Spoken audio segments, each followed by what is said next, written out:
All right. Thank you so much to Making Midwest for having me and to all of you for being here. So I have to admit that when Matt emailed me to speak today, my first thought was pretty much, fuck no. Like, no, no, no, just no. And then this little voice in my head said, like, that would be cool. So just immediate dread washed over me when I emailed back that, yes, I would like to speak. And that little voice that fought through my fear is the reason why I'm here today. And it's that same voice that led me from my first job to my second, to my third, and to leaving companies altogether and working for myself, by myself. So I'm standing here just, already sweating a little bit more than usual. And I'm going to talk about my journey to being a one-human design studio. All of the ups and downs and why it's good to push through the fear. So, my story.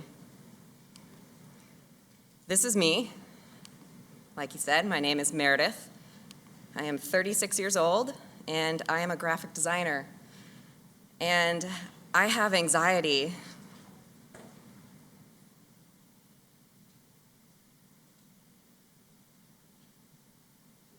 Yeah, that awkwardness, like you felt it, right? That pause. That is the anxiety I feel all of the freaking time.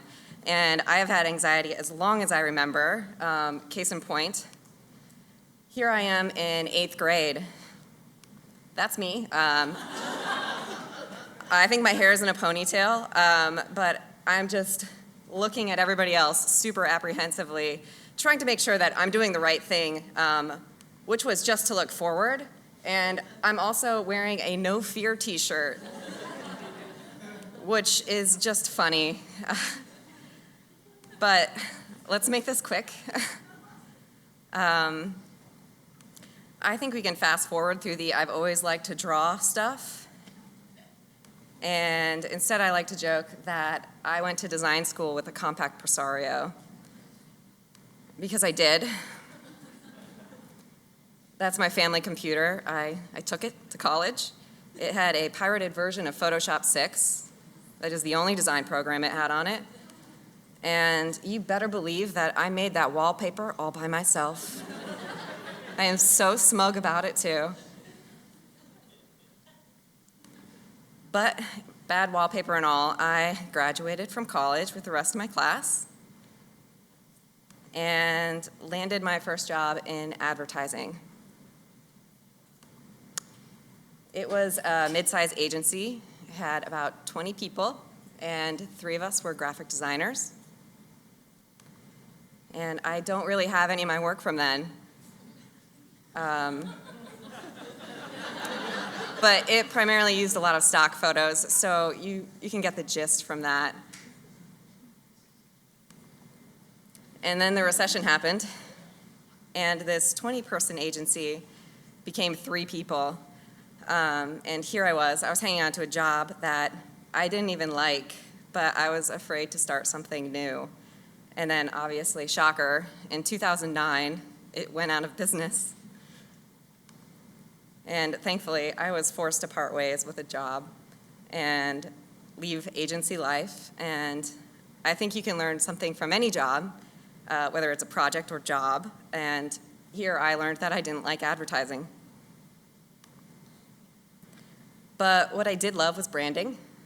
And that's everything from creating identities to their brand extension, things like print work. And over the next 7 years, I worked at 2 small studios. And now I'm going to click through some work. Doing everything from corporate identities and their stationery,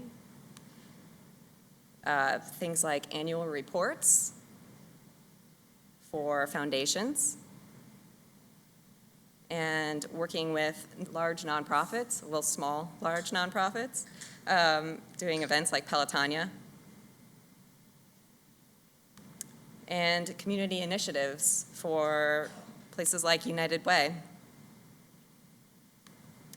Long format books that have cute little illustrations, and school publications, because I think those can even be fun. And that's all the way from insurance and medical stuff to higher education, like CCAD. And that has lots of touch points, things like folders and tickets to art catalogs, some fun mailers that can unfold into posters, and the publishing industry, creating things like book covers.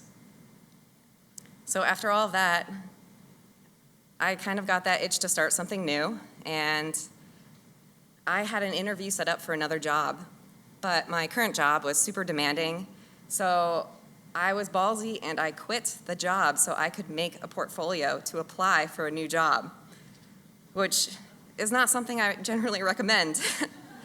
But I thought, like, hey, if I don't get this job, like, I'll just freelance. That's an option.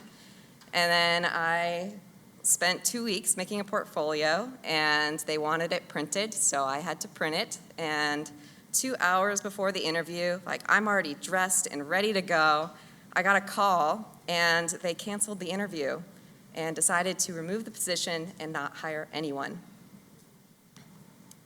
So, what the heck did I just do? I felt like a failure. In my head, I had been fine with freelancing, but when the choice was no longer in my control, I just felt lost and embarrassed. Like, I guess I'm gonna freelance. But I was filled with self-doubt. The rational part of me thought about pros and cons. You know, more freedom versus more responsibility. But the emotional part of me just felt fear. And I had 3 big fears that I think are pretty relatable. So I'm going to share those fears with you now. Fear number 1, nobody will hire me. This is hands down my biggest and still most frequent fear. So back to my story, here I am. I'm a semi-accidental freelancer with a lot of thoughts running through my head. Some were positive, like I get to work with whoever I want, but you know, who wants to hire with me? Like who wants to work with me? And how do people get work anyway? Will I be too cheap? Too expensive? And can I actually do this alone? Basically, that fear that nobody will hire me. Thankfully, I had been working for 10 years, and unbeknownst to me, I actually made connections. And luck strikes pretty fast. While I was at my last job, I got the chance to work with a chef. This is Rich Rosendale. And I was tasked with creating his identity. And I worked closely with him for 2 years, creating an assortment of items and doing everything from logo placements to a pretty extensive website. So back to that luck. During this time, his protege was trying to figure out the next step of his career. This is Corey. This is Rich's junior chef for a really prestigious competition called the Buco Store. And he was also the youngest chef ever selected for the Culinary Olympics and became a 5-time gold medalist. So basically, he can really cook some like next level fancy food and is known for flawless execution. And he can even carve ice, which is cool. So the week I quit my job, I got an email from Corey. He reached out to me about my process and the cost of creating a new brand. Like, this is gonna be great. All thanks to these connections. I didn't even know I was making them. But you know, those thoughts went through my mind, like, will I be too cheap? Will I be too expensive? So this guy, Corey, the chef, he's in his early 20s. He's an up-and-comer. So I explained my process to make a logo, and I said $32.50, which I felt like was a fair price. But he said his budget was $1,500. Sold. Right place, right time, and I certainly was not doing anything now, so let's do this. Now, do I recommend haggling? No, but it seemed like a fun opportunity, and I have no regrets. I was terrified that nobody would hire me, but I immediately got this job, and maybe it wasn't at the price that I wanted, but because of the lower cost, I could design whatever I wanted, and that was the deal. And it's still one of my favorite logos. He specifically asked for a monogram, so it had to be versatile. It could be burned into things or stitched on his chef whites. And I made some quick brand execution, and we rolled out things like business cards and t-shirts. And that was a wrap. I had finished my first project. And as it turned out, I actually had quite a few friends who were looking for outside help with design. So I helped them. Everything from event t-shirts for 5Ks that were donated design to actual paying clients, like for internal agency work with some mini icon sets, and to nonprofit campaigns and making cool things like social media graphics, and even a pretty extensive corporate icon set for an insurance company. So for those first few months, I just kept thinking, if I could just get this one project, then I will be okay. So then I will be legit. What I learned was you can't base the success of your entire business on just one project. There will always be more opportunities, so fuck this fear. Someone will hire you.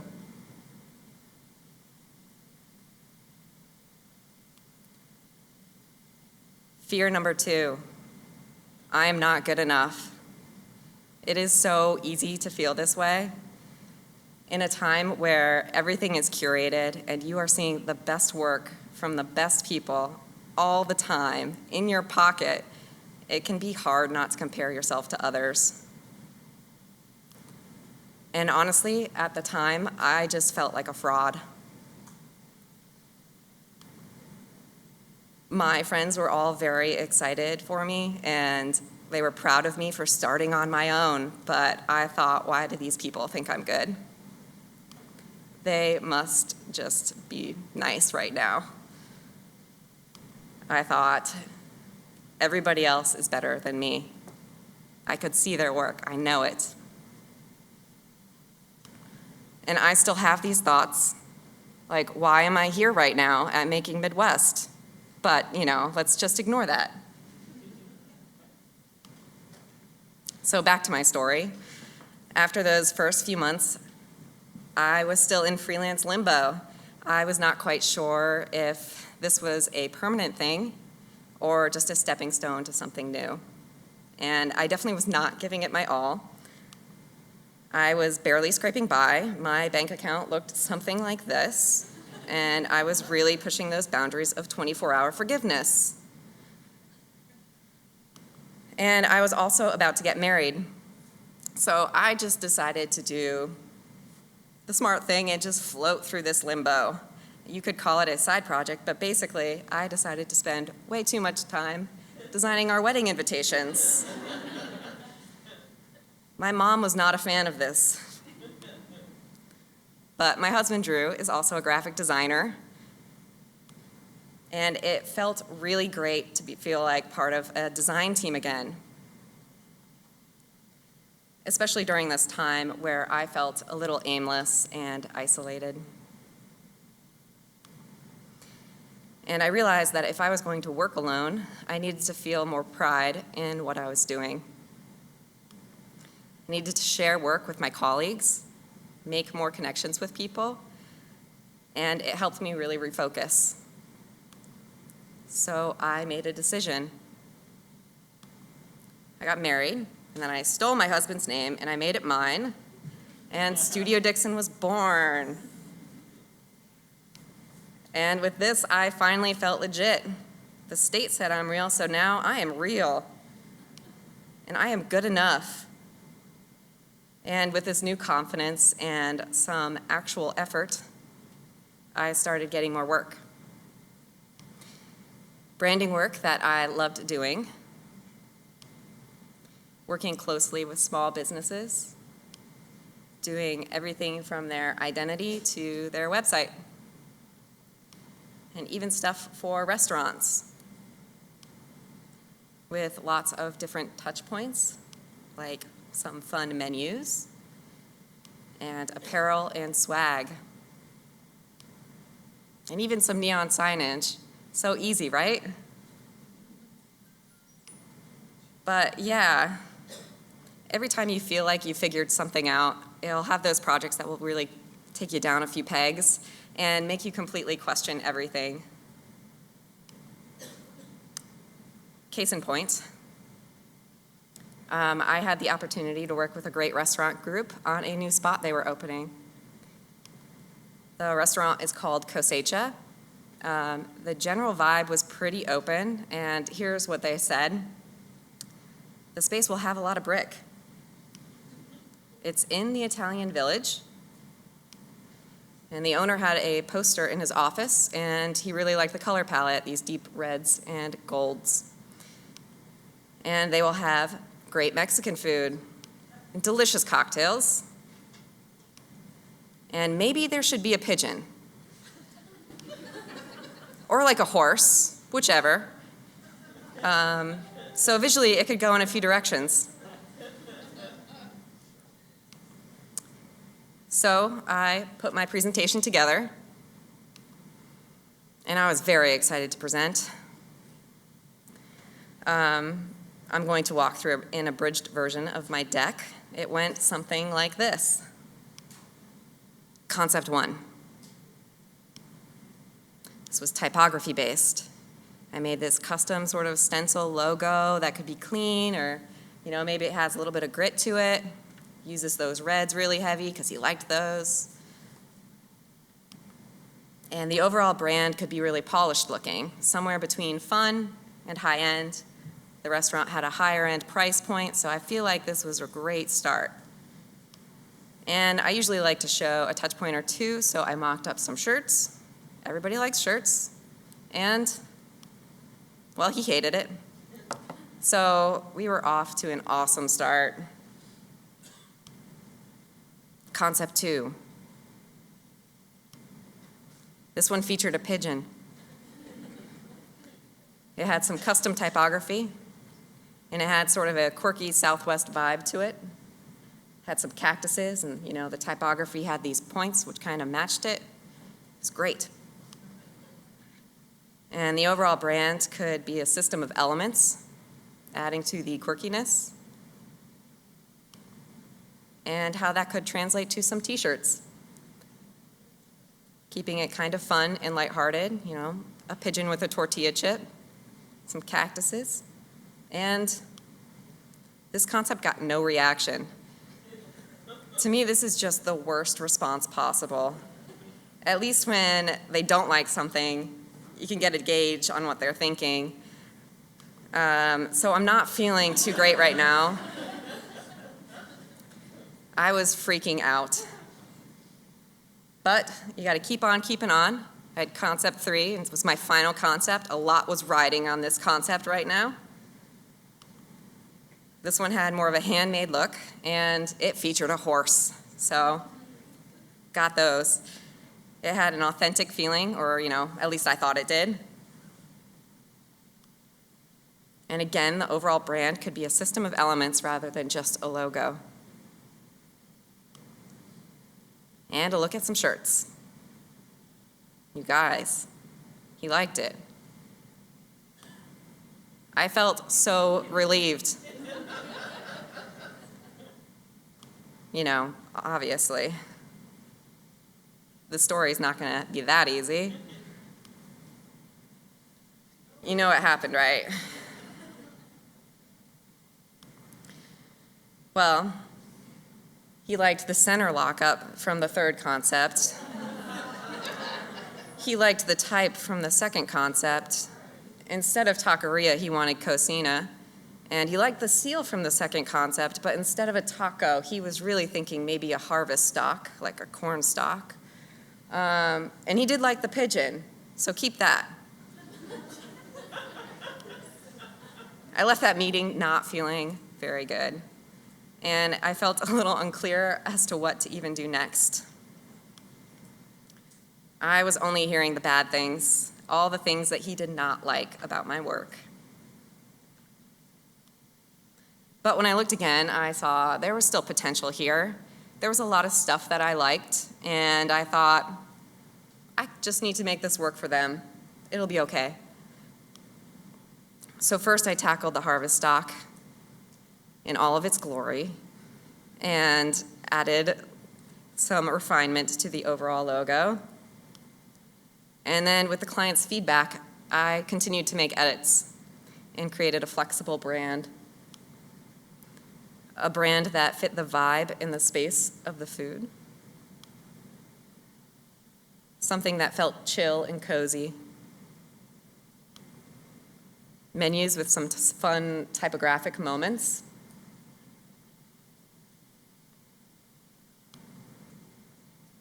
And rather than having loud signage, we paired it with items that were more appropriate for the building and the neighborhood. So, minimal door vinyl, larger scale ghost painting. It had a nice texture to it on the mix of old and new brick.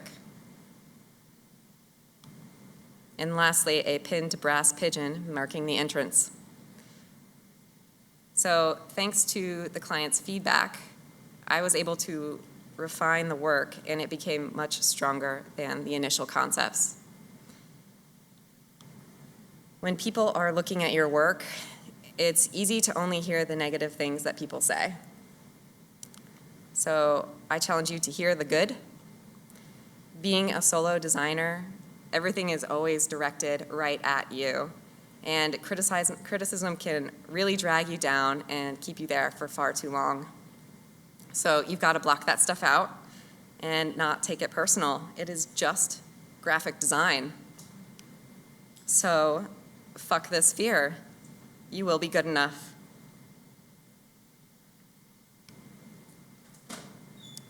Fear number 3, what if I fail? Sort of the ultimate fear, at least for me. In the beginning, I thought, I don't know how to run a business. It was all really overwhelming, and I thought, what am I doing? That insecurity of, will clients want to work with a solo designer? Well, I get work that I even enjoy doing.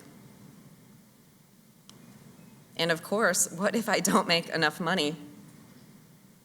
Basically, what if I am not successful?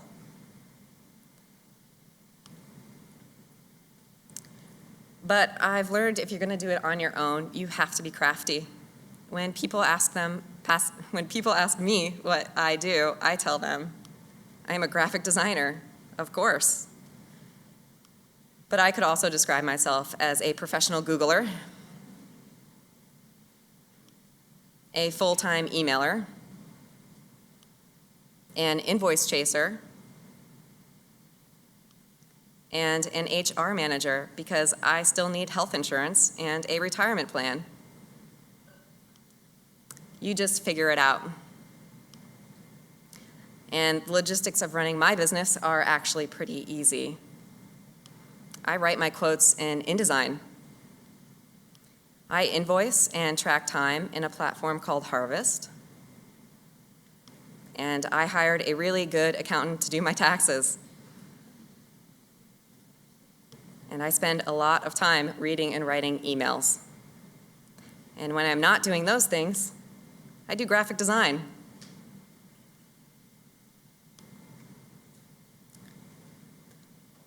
The hardest part of working alone are actually the extreme highs and lows.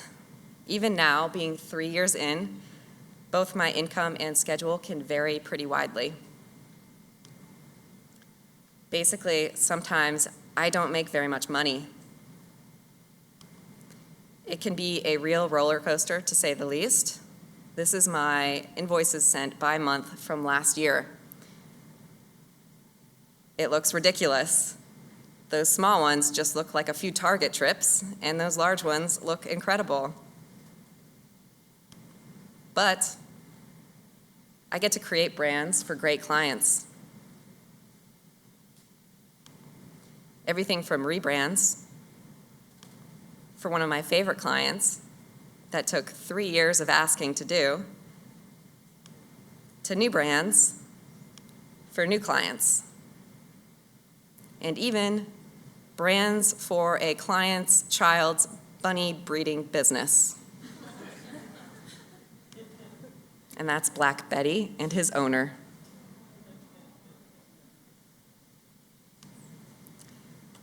An unexpected perk of being a solo shop is that I get to create brands for trade. Now, some of you might not think this is a benefit, but I do.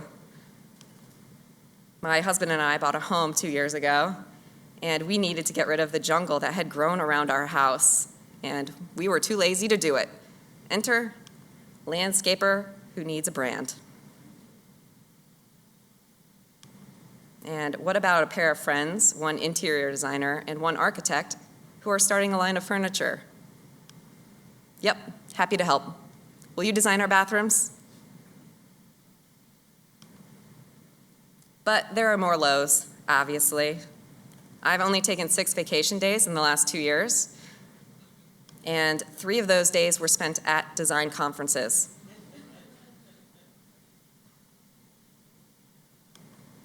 And recently, my husband and I had a baby, and I started working again after only 3 weeks, which looks something like this, except babies never sleep. I don't understand. People always talk about the fact that you can make your own schedule, and it's true that I no longer dread waking up for work. However, I pretty much just always work, especially because I work from home, which takes me to the classic worst advice ever. When you love what you do, you'll never work a day in your life. But I really like Todd Henry's quote, when you love what you do, you'll suffer through whatever it takes to practice your craft and achieve your goals. But that does not fit on a bumper sticker. Basically, you work all the damn time.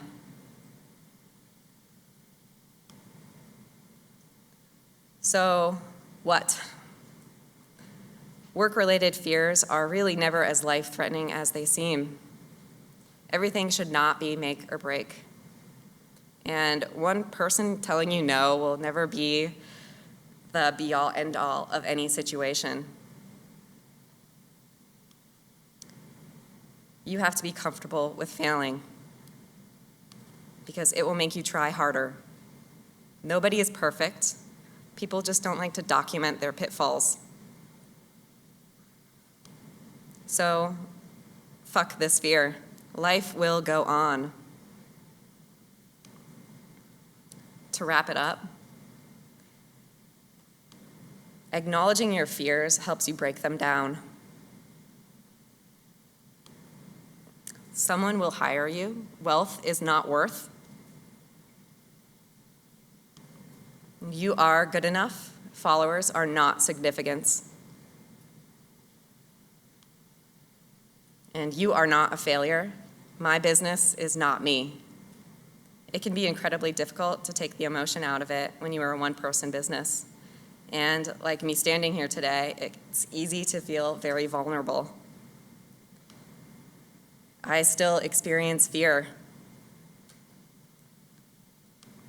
and that is okay. Thanks, I talked way too fast.